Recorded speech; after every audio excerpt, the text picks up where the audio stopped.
साथियों नमस्कार। क्या आप जानते हैं कि सभी जीवधारी प्राणियों में सबसे सर्वश्रेष्ठ कौन है? सबसे सर्वश्रेष्ठ मनुष्य ही है। साथियों, आज हम संस्कृति तथा सामाजिकरण पर चर्चा करेंगे। मनुष्य का रिश्तों का आधार उसकी संस्कृति ही है। साथियों, संस्कृति मानव की सबसे महत्वपूर्ण संपत्ति है, जिसके कारण ही मानव पशु समाज से पृथक और अलग होता है।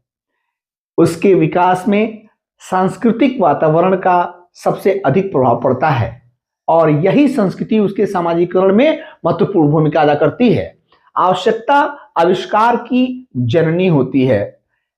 यह आवश्यकताएं भौतिक और अभौतिक दोनों प्रकार की हो सकती हैं।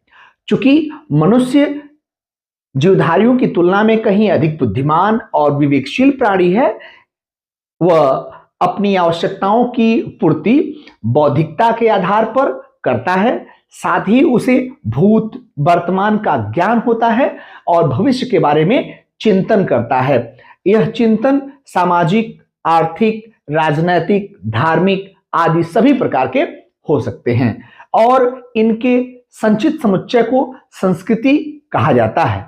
संस्कृति से के संचित मानव समाज को काम करते रहते हैं। इसलिए डॉक्टर मंगलदेव शास्त्री ने लिखा है कि किसी देश या समाज के विभिन्न जीवन, व्यापार या सामाजिक संबंधों में मानवता के दृष्टि से दान करने वाले आदर्शों की समष्टि को ही संस्कृति कहनी चाहिए। संस्कृति शब्द अंग्रेजी के कल्चर का हिंदी रूपांतरण है। संस्कृति शब्द संस्कृत भाषा का है। संस्कृति व्याकरण के अनुसार उस सम उपसर्ग यानी कृषि धातु से उत्पन्न होता है, जिसका सरल अर्थ है उत्तम कृषि, अर्थात देश, इंद्रिय, प्राण, मन, बुद्धि आदि की उत्तम चिंताएं या हलचल। इसमें अलौकिक, पारलौकिक, धार्मिक, आध्यात्मिक, आर्थिक, राजनैतिक सभी प्रकार के अभ्युदय, उन्नति की अतुल चिंताएं आदि आते हैं। वैसे तो देहात की इच्छा, लोगों की इच्छा होती है कि सभी प्रकार की संस्कृति होनी चाहिए। उनमें अच्छे बुरी संस्कृति भी आती है। संस्कृति शब्द का उद्गम संस्कार से हुआ है। संस्कृति का अर्थ वह शिक्षा दीक्षा है जिससे मनुष्य का जीवन सुधरे। पुरातन अभ्यास और अब तो उनके व्यवहार को भी संस्कार कहते हैं। यथा जन्म जन्मांतर के संस्कार। अतः किसी देश या जाति का संस्कृति उस अर्थ में उस देश जाति की वह पुरानी आदतें, प्रथा, रहन सहन हैं जो उस देश या जाति के मनुष्यों का चारित्रिक विकास करती है या निर्माण में प्रभावशाली होते हैं। संस्कृति सामान्य बोलचाल की भाषा में प्रयोग किया जाता है। साधारणतया लोगों को ऐसा कहते सुना जाता है कि अमुक परिवार संस्कृति है और अमुक परिवार समुदाय के कार्यकलाप सांस्कृतिक कहा जाता है। जो बातें अच्छी हैं, अच्छे गुण वाली हैं होंगी, उन्हें इन गुणों से रहित वस्तु से पृथक करने के लिए सांस्कृतिक कहा जाता है। जब लोग ऐसा कहते हैं कि हमारी स्थिति अच्छी है, तो उनका अपने जीवन के उद्यम से होता है, मतलब क्रियाकलाप से होता है, जो उन्हें पूर्वजों से विरासत के रूप में मिली जुली होती है। और अंग्रेजी के बहुत से वैज्ञानिकों का मत है कि संस्कृति व्यक्ति के स्वयं कुछ में होने में है, ना कि किसी वस्तु के अपनाने में। संस्कृति व्यक्ति की आंतरिक मानसिक अवस्था का ही दूसरा रूप है। कुछ विद्वानों ने संस्कृति को धर्म से संबंधित किया है। कहीं कहीं इसका अर्थ शिक्षा से लगाया जाता है। अधिकांश व्यक्ति सुसंस्कृत समाज का अध्यक्ष समाज से लगाते हैं, जो गलत उदाहरण है। परंपराओं को ही संस्कृति कुछ लोग समझ बैठते हैं, जो कि कह सकते हैं कि संस्कृति के संबंध में जनसाधारण से अलग अलग और गलत साथियों द्वारा संस्कृति के बारे में हम लोगों ने अलग अलग विचार रखे हैं। साथियों, दैनिक जीवन में कला, साहित्य, धर्म, मनोरंजन और आनंद में पाए जाने वाले रहन सहन और विचार के तारीख, उनमें हमारी प्रकृति भी अभिव्यक्ति है। बीर स्पीड के अनुसार संस्कृति उन सभी वस्तुओं की जाति समग्र है जो समाज के सदस्य के रूप में हम सोचते हैं और रखते हैं। लैन के अनुसार संस्कृति समाज है जिसमें एक व्यक्ति जन्म से लेकर मृत्यु तक निवास करता है, चलता फिरता है और अपने अस्तित्व को बनाए रखता है। बुगाटी कहते हैं कि संस्कृति किसी समूह के कार्य और विचार करने की समस्त सृष्टि को कहते हैं। लिंग टंकी कहते हैं कि संस्कृति सीखे हुए बहारों और बहार पर बहुत से परिणामों की वह अवस्था है जिसके निर्माणकारी तत्व किसी विशिष्ट समाज के सदस्यों द्वारा प्रयुक्त एवं संचालित होते हैं। संस्कृति की कुछ प्रमुख विशेषताएं इस प्रकार होती हैं। कहा जा सकता है जैसे सीखा हुआ व्यवहार, संचारशीलता, सामाजिक व्यक्ति होना, आदर्शात्मक व्यवहार प्राप्त करना, आवश्यकताओं की पूर्ति करना, अनुकूलन की क्षमता रखना, आत्मसात समाज की क्षमता बनाए रखना, सांस्कृतिक पृथकता को बनाए रखना तथा अधिव्यक्ति और अधिसामयिक जीवन जीना। साथियों, संस्कृति को लेकर विभिन्न प्रकार के कुछ सांस्कृतिक उपकरणों की भी चर्चा कर ली जाए, जिसमें पदार्थों का, जैसे पदार्थों में अति सूक्ष्म भाग परमाणु कहलाता है, उसका विभाजन नहीं हो सकता। उसी प्रकार स्थिति में अति सूक्ष्म भाग होते हैं। जिस प्रकार संस्कृति को भौतिक गौरव माना जाता है, इसे दो भागों में विभाजित किया जाता है। उसी प्रकार सांस्कृतिक उपकरणों को भी दो भागों में बांटा जाता है और ये हैं भौतिक उपकरण और अभौतिक उपकरण। भौतिक उपकरण में वह उपकरण आते हैं जिनका समस्त या अनुभव हम भौतिकी से कर लेते हैं, जैसे साहित्य के अंग, भाषा, खेल, भौतिक उपादान इत्यादि। इन्हें बहुत ही सांस्कृतिक से जोड़ते हैं, संबंधित रखते हैं। जैसे सामाजिक जीवन में प्रचलित रीति रिवाज, परंपरा, उत्सव, संस्कार आदि अभौतिक कारण है। दूसरा बिंदु होता है सांस्कृतिक प्रतिमान। विद्वानों के अनुसार संस्कृति के विभिन्न पक्ष के संपर्क में जो प्रबंध होता है उसे ही संस्कृति का उपमान कहा जाता है। जिस प्रकार सांस्कृतिक उपकरण संस्कृति की अति सूक्ष्म रूप होते हैं, उसी प्रकार सांस्कृतिक प्रतिमान संस्कृति के विशाल रूप हैं जो उसके सदस्यों के कार्यों को प्रभावित करते हैं। प्रत्येक स्थिति का एक संगठन होता है जो सांस्कृतिक प्रतिमानों पर कार्य करता है। संस्कृति के बड़े बड़े भागों को हम सांस्कृतिक प्रतिमान कह सकते हैं। उदाहरण के लिए कहा जा सकता है कि जाति व्यवस्था, विवाह प्रणाली, वृद्धाश्रम व्यवस्था, संस्कार, परिवार प्रणाली आदि ये सांस्कृतिक प्रतिमान हैं जो विभिन्न संस्कृति की आध्यात्मिक और दार्शनिक विशेषताओं को स्पष्ट करते हैं। इन क्षेत्रों की विशेष रूप में सीमित नहीं रहता है ये, बल्कि अंतर्राष्ट्रीय सीमा तक फैला होता है।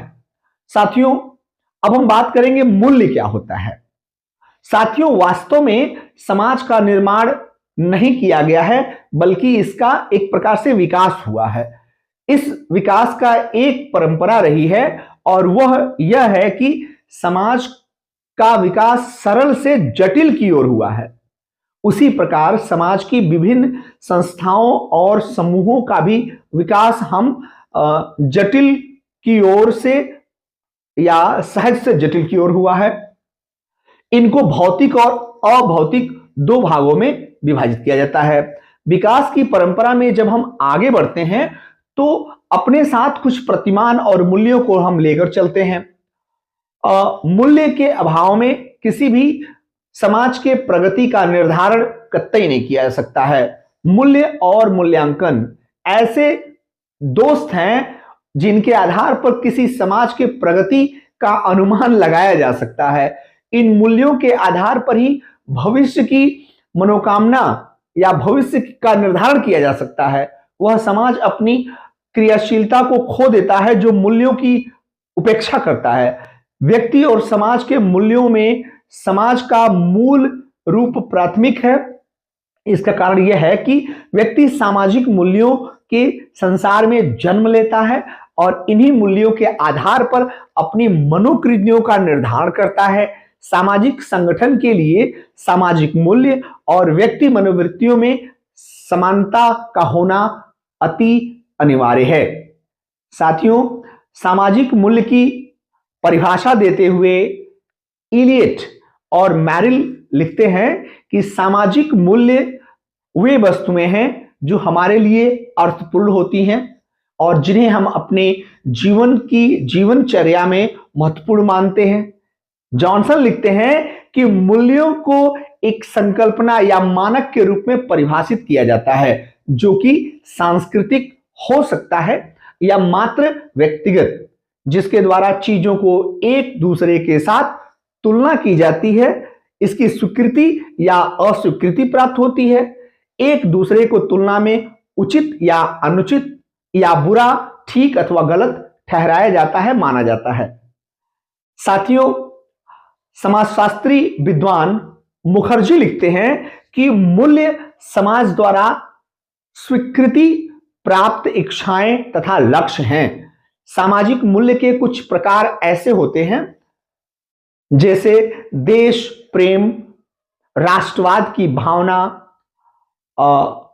इंसानों के प्रति प्रेम, आर्थिक सफलता, मानव जीवन जो स्वयं में एक सामाजिक मूल्य है। मानव जीवन और उत्पादन की उपलब्धि संयोग से सुखी जीवन के लिए अनिवार्य होता है। शक्ति पूजा जो संपूर्ण मानव समाज की से अधिक शक्तिशाली माना जाता है। नैतिक चरित्र का उत्तम विकास करना और मानव की विधि और उसकी योग्यताओं का सर्वोच्च विकास करना सामाजिक मूल्य के प्रकार में आते हैं। मुखर्जी कहते हैं कि वह मूल्य जो समाज में समानता और नया का प्रतिपादन करते हैं, सच्चे मूल्य हैं, और वे मूल्य जिनके आधार पर सामान्य जीवन में प्रतिमानों का निर्धारण होता है। सामान्य जीवन प्रतिमान में एकता, सहयोग, उत्तरदायित्व की भावना को साबित किया जाता है। मूल्य की कुछ विशेषताएं इस प्रकार होती हैं, जैसे मूल्य एक सामाजिक घटना है। समाज से अलग करके मूल्यों को समझा नहीं जा सकता। मूल्य मूर्त होते हैं, अमूर्त होते हैं। इनका कोई भी भौतिक आकार या प्रकार नहीं होता है। मूल्यों को छुआ नहीं जा सकता है। मूल्यों का संबंध मानव मस्तिष्क से है। मूल्य सामाजिक विरासत होते हैं और एक पीढ़ी से दूसरे पीढ़ी को हस्तांतरित होते रहते हैं। मूल्यों के आधार पर ही व्यक्ति का विकास होता है। इस प्रकार समीकरण में मूल्यों का योगदान मौलिक है। मूल्यों के आधार पर ही संस्कृति का निर्धारण होता है। साथियों, क्या आपको पता है सामाजिक नियंत्रण में मूल्यों की क्या भूमिका होती है? सबसे पहली भूमिका तो यह होती है कि नियमों के पालन करने के लिए हमें मूल्य प्रेरित करते हैं। इससे समाज में नियंत्रण बना रहता है। दूसरा, व्यक्ति मूल्यों के अनुसार आशा करता है, जिससे समाज में नियंत्रण बना रहता है। तीसरा बिंदु है कि मनुष्य की अनेक आवश्यकताएं होती हैं। प्रत्येक समाज में आवश्यकताओं की पूर्ति निश्चित मूल्य और मापदंड होते हैं। व्यक्ति का इनका पालन करता है व्यक्ति, और इस प्रकार समाज में एक माहौल बनता है। मूल्य सामाजिक विरासत होते हैं जिनकी समाज रक्षा करता है तथा इनके अनुसार अपने आचरण को ढालता है, जिससे भी समाज में नियंत्रण बना रहता है। मूल्य मानवीय प्रवृत्तियों का निर्धारण करते हैं। यह प्रवृत्ति या मानव व्यवहार को नियंत्रित करते हैं। इसे समाज में नियंत्रण की स्थापना होती है। मूल्य व्यक्ति का निर्माण करते हैं। समाजीकरण के मूल्यों की अहम भूमिका होती है। इसे व्यक्ति मूल्यों के अनुसार ग्रहण करता है, जिससे सामाजिक नियंत्रण बना रहता है। साथियों, दुर्खिम का विचार है कि सामाजिक पक्षियों को समझने के लिए सामाजिक मूल्य को जानना अनिवार्य है। मूल्य के आधार पर समाज का निर्माण होता है तथा समाज में नियंत्रण बना रहता है। डॉक्टर राधा कमल मुखर्जी का मत है कि व्यक्ति मूल्य के आधार पर ही अपनी इच्छा और उद्देश्यों को वास्तविकता प्रदान करता है, यानी अपने जीवन में आत्मसात करता है। इसी के आधार पर अपने जीवन को ऊंचाई तक ले जाता है। आज बस इतना ही। हम मिलेंगे अगले एपिसोड में। तब तक के लिए बहुत बहुत धन्यवाद। नमस्कार।